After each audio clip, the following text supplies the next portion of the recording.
Ladies and gentlemen, welcome to the Hyperconscious Podcast. Alan, what is hyperconscious?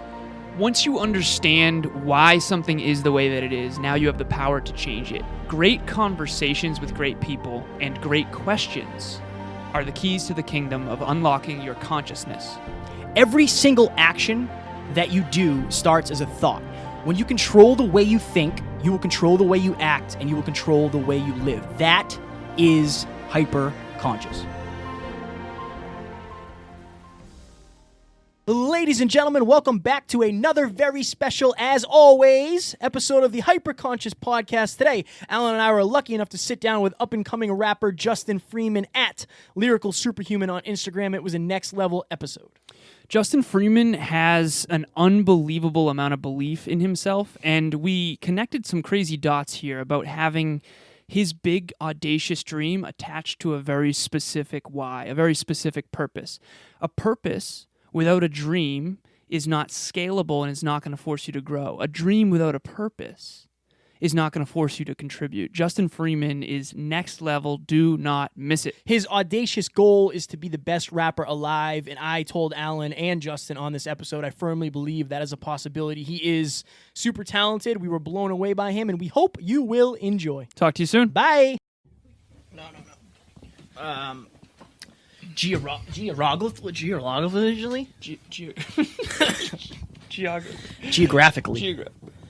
Geographically.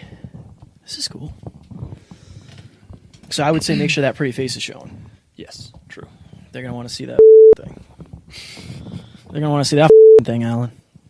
That face. You good? Ready?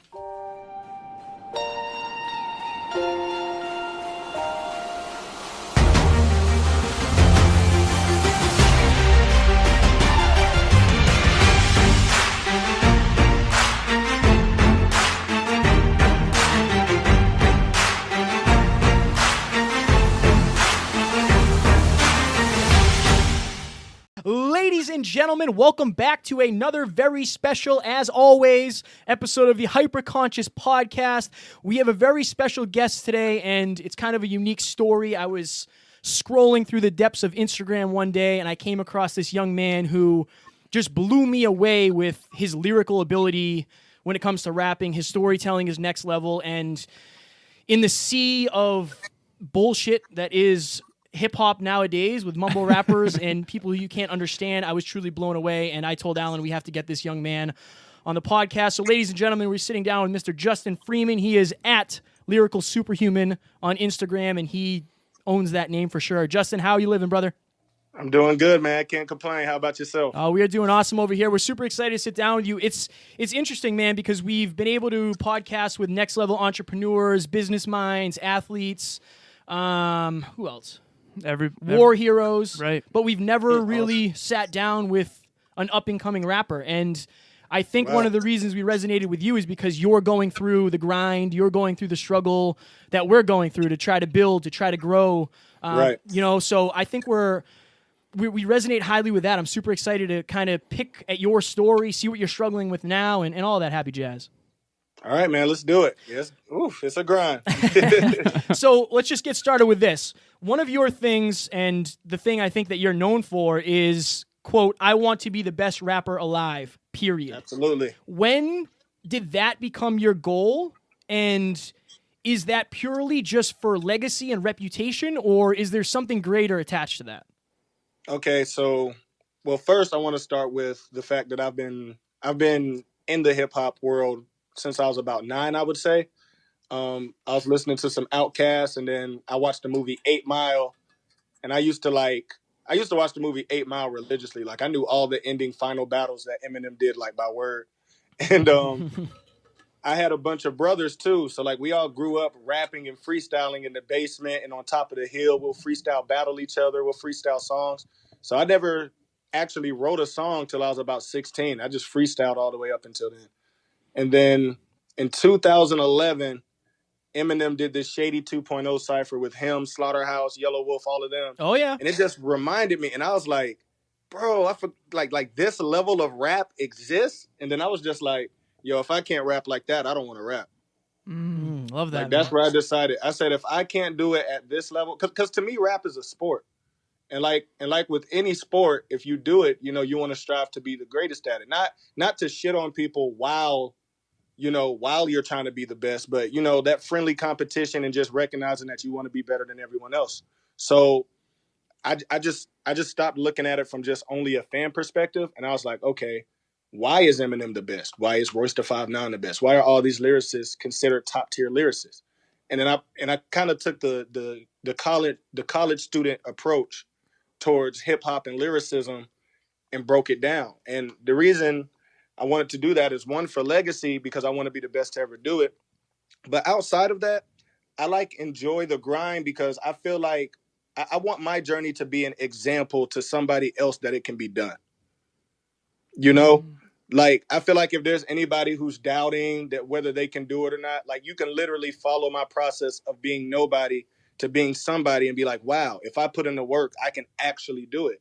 And it's one thing to just tell people stuff, but it's a whole nother thing for you to actually show them, and they can see you actually apply it. Like, I have a younger brother who's 15, and I tell him all the time, you can be whatever you want to be. And like, when he sees my career, he sees that it's not just words, because he sees that there are days where I wasn't performing at all to where now I'm performing, or I wasn't on a podcast at all, and now here I am doing a podcast. So it's like, it's not just words anymore. I'm not just feeding him a false reality or a false narrative. He can actually look at my career and see, wow, it can actually be done because I see him doing it. So outside of legacy, I want to be the example. Justin, that resonated with us. We were looking at each other smiling. So for the listeners, on the preamble, I said, Justin, we're going to get along great, and here's how I know why, because we both want to be the best in the world at what we do. Now, whether or not we ever actually get there, I think it's the intention and the mastery of the process that matters most. And I can tell that you're extremely mastery-driven. You want to be the best at what you do. You want to be excellent. And I always refer to a quote that the listeners are going to know, which is, Brian Tracy says this: if you do not love what you do enough to want to be the best at it, get out of it like you would a burning building. So you're obviously obsessed with rap and with your craft. Yes, and when I was listening to your music, I already was telling Kevin, like, this interview is going to be fire because I can tell he just is obsessed with rap. So my question for you, though, I have this little diagram that I'm going to describe really quickly. It's got 3 bubbles, and they're in sort of a circle, sort of like the recycling cycle. One is belief, one is action, one is result, and they all feed into each other. So it goes belief, action, result, belief, action, result. And in the middle, I have identity. Right. Now, you obviously have undying belief in your dream, and that's why you take consistent action, and then you get a result.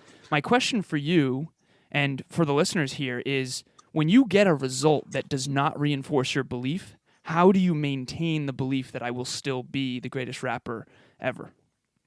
Well, there's a few things I want to tell people. One, I think it's really important for people to be realistic with themselves. I don't feel like it's possible to grow if you're not being realistic with yourself on what needs to be taken care of in order for you to grow. So I know for me as a rapper, I was like, okay, I got the lyrical part down, but to make a whole song, I got to learn how to write hooks.